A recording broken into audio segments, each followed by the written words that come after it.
बरसात के मौसम में गुलाब के पौधे पर बहुत ही अच्छी फ्लावरिंग होती है, लेकिन थोड़ी एक्स्ट्रा केयर की ज़रूरत पड़ती है। यदि आपके गुलाब की पत्तियां कुछ इस तरीके से दिख रही हैं, पत्तों में छेद हो गया है यानी थ्रिप्स का अटैक, जो कि बहुत नॉर्मल है, बरसात में होता ही है, या फिर कलियां नहीं बन रही हैं, पौधे में डाई बैक की प्रॉब्लम है, या पत्तियां पीली होकर के गिर रही हैं, तो आज के वीडियो में मैं गुलाब पर कंप्लीट केयर बताने वाली हूँ।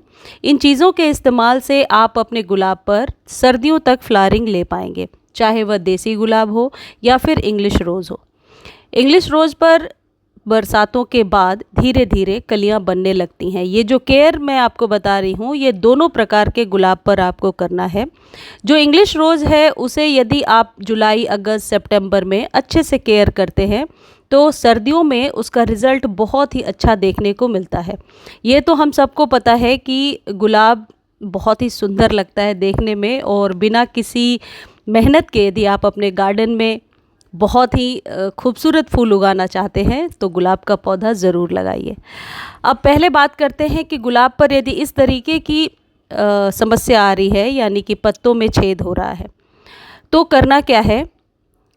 बिना किसी केमिकल खाद के इस्तेमाल किए हुए आप इन चीज़ों को हटा सकते हैं, और ये मैं आपको अपने एक्सपीरियंस से बता रही हूँ किस तरीके से जो नए पत्ते आ रहे हैं वो स्वस्थ हैं, और पुराने पत्तों की हालत ऐसी हो गई थी।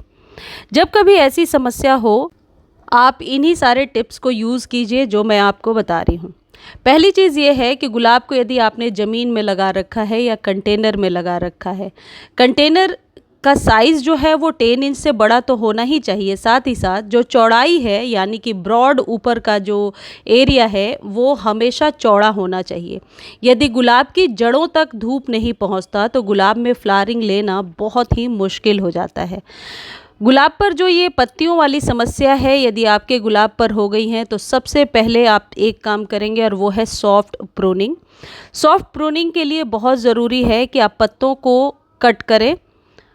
दूसरी चीज़, ये जो मैं आपको चीज़ दिखा रही हूँ कि जड़ों से 2 इंच ऊपर तक का जो हिस्सा है, वहाँ पर मिट्टी कभी भी नहीं होना चाहिए, कोई रूट सकर नहीं होना चाहिए जैसे ये निकला हुआ है, या फिर वहाँ कोई ऐसी बहुत ज़्यादा ड्राई लीव्स या कुछ ऐसे बनाना पील्स वगैरह जो हम अक्सर गुड़हल में डालते हैं, वो सब नहीं होना चाहिए। अदरवाइज़ निश्चित तौर पर आपके रोज़ में फंगस क्रिएट होता है। रोज़ जो प्लांट है, इसको अपने आसपास सफाई बहुत पसंद है, तो जिस तरीके से मैंने मिट्टी से 2 इंच ऊपर तक क्लीन करने को बताया, वो क्लीन रखिए। कई लोग कहते हैं कि आप गमले में कम मिट्टी भरते हो। मैं हमेशा ऊपर से 2.5 इंच तक खाली छोड़ती हूँ, ताकि जो भी मैं फर्टिलाइज़र डालूँ या फिर लिक्विड खाद डालूँ, तो उसके बाद जो एयर वेपोरेट होता है, यानी नीचे से जो एयर बबल्स निकलते हैं, उन्हें निकलने के लिए जगह हो। तो मेरे ख्याल से ये नुस्खा सही काम करता है। देखिए, अब मेरे गुलाब में जो पत्ते आ रहे हैं वो स्वस्थ आ रहे हैं, जो अभी मैंने आपको दिखाया। सबसे पहले आप पुरानी इन चीज़ों को ट्रिम कर दीजिए। ट्रिम करने के लिए बहुत ज़रूरी है कि जिसमें 2 या 3 पत्ते निकले हुए हैं उन्हें ही ट्रिम करेंगे आप, और जिन पत्तों पर प्रॉब्लम हो गई है उन्हें तो ट्रिम करना ही है। यदि आपके गुलाब की पत्तियां पीली आ रही हैं या पौधों में प्रॉब्लम है, तो ज़्यादा परेशान होने की ज़रूरत नहीं है। ये एक नेचुरल फेनोमेना होता है, पत्तियों का पीला होना, पत्तियों में छेद होना, एक आध पत्तियों में छेद हो जाना, ये बहुत नेचुरल होता है। आप इसके लिए केमिकल खाद के बजाय इन जैविक चीज़ों का इस्तेमाल कीजिए। जो नए पत्ते आएंगे वो बहुत ही सुंदर निकल कर के आएंगे। ये तो हम सबको पता है कि किसी भी पौधे पर ज़्यादा फूल, अच्छी पत्तियां लेने के लिए हमेशा सॉइल मिक्स का अच्छा होना ज़रूरी होता है। सॉइल मिक्स यदि आप नए पौधे के लिए बना रहे हैं, तो हमेशा इस बात का ध्यान रखें कि 30 to 40% सैंड मिलाना ज़रूरी होता है, क्योंकि जब बलुई मिट्टी होती है, यानी मिट्टी की ड्रेनेज अच्छी होती है, तो गुलाब हमेशा अच्छा परफॉर्म करता है। गुलाब का जो पौधा है, अक्सर हमें ऐसा लगता है कि इसे बहुत ज़्यादा धूप में रख देना चाहिए। प्रॉब्लम वहीं से शुरू होती है। दोपहर की धूप गुलाब के लिए हमेशा हानिकारक है। और ये जो मैंने अभी कट किया, ये रूट सकर है, यानी कि जो ग्राफ्टेड एरिया है उस जगह पे जो पौधे निकलते हैं उसे रूट सकर कहते हैं। तो ग्राफ्टेड एरिया के आसपास यदि कोई पौधा निकलता है जो कि बहुत जल्दी बढ़त लेता है, वहाँ से फ्लावरिंग नहीं होगी, वो आपके पौधे की सारी एनर्जी को ले लेता है, उसे ज़रूर कट कर दिया करें। गुलाब को रखना कहाँ है? ऐसी जगह पे रखेंगे जहाँ सिर्फ सुबह शाम की धूप मिले, और ये नियम हमेशा के लिए आप रखिए। सर्दियों में ज़रूर आप रख सकते हैं पूरे दिन के सनलाइट में, क्योंकि वो जो इंग्लिश रोज़ है उसे 3-4-5 घंटे की धूप ही मिल पाती है। दिन छोटे होते हैं सर्दियों में, और 5-6 घंटे की धूप बहुत है। लेकिन गर्मियों में यानी कि मार्च से लेकर के अक्टूबर तक आप ये नियम रखेंगे कि सिर्फ सुबह और शाम की धूप मिलेगी गुलाब को, क्योंकि गुलाब ज़्यादा धूप की वजह से ही डाईबैक की प्रॉब्लम से मरता है और पत्तियों में छेद होने लगता है। उसके बाद आपको जो ज़रूरी फर्टिलाइज़र चाहिए, अभी मैंने आपको गुड़ाई करके दिखाया, जो 10 से 15 दिनों पर ये टाइलिंग आपको करना ही है। इससे पौधे जो है स्वस्थ रहते हैं। अब ये है देखिए चाय पत्ती। चाय पत्ती गुलाब के लिए सबसे अच्छा फर्टिलाइज़र होता है। आपको क्या करना है, यूज्ड जो टी लीफ है उसे अच्छे से वॉश कीजिए, सुखा लीजिए, और ये हर एक 15 दिनों पर 1 चम्मच देना है। यदि आपका कंटेनर 10 से 15 इंच के बराबर का है, यदि ज़मीन में डालना है तो इसकी मात्रा को आप 5 गुना बढ़ा सकते हैं। इसे आप हर एक 15 दिनों पर देंगे। देखिए गुलाब जो है ये बहुत ही हैवी फीडर है, इसे रिच फर्टिलाइज़र चाहिए। अब हर एक 15 दिनों पर केमिकल फर्टिलाइज़र तो हम दे नहीं सकते, तो सिस्टमेटिक वे में आप एक खाद जो है ये एक रूटीन में डालिए, और इससे गुलाब पर हमेशा फ्लावरिंग अच्छी होगी। ये है सड़ी हुई गोबर की खाद, ये आसानी से आपको नर्सरी पर मिल जाएगा। ये हर एक 15 दिनों पर 2 चम्मच डालना है, लेकिन इसको एक लिक्विड के साथ यदि आप मिलाकर डालेंगे तो जो थ्रिप्स की प्रॉब्लम आ रही है, पत्तियों में जो पत्तियां जल रही हैं, पीली हो रही हैं, वो सारी समस्या ठीक हो जाएगी।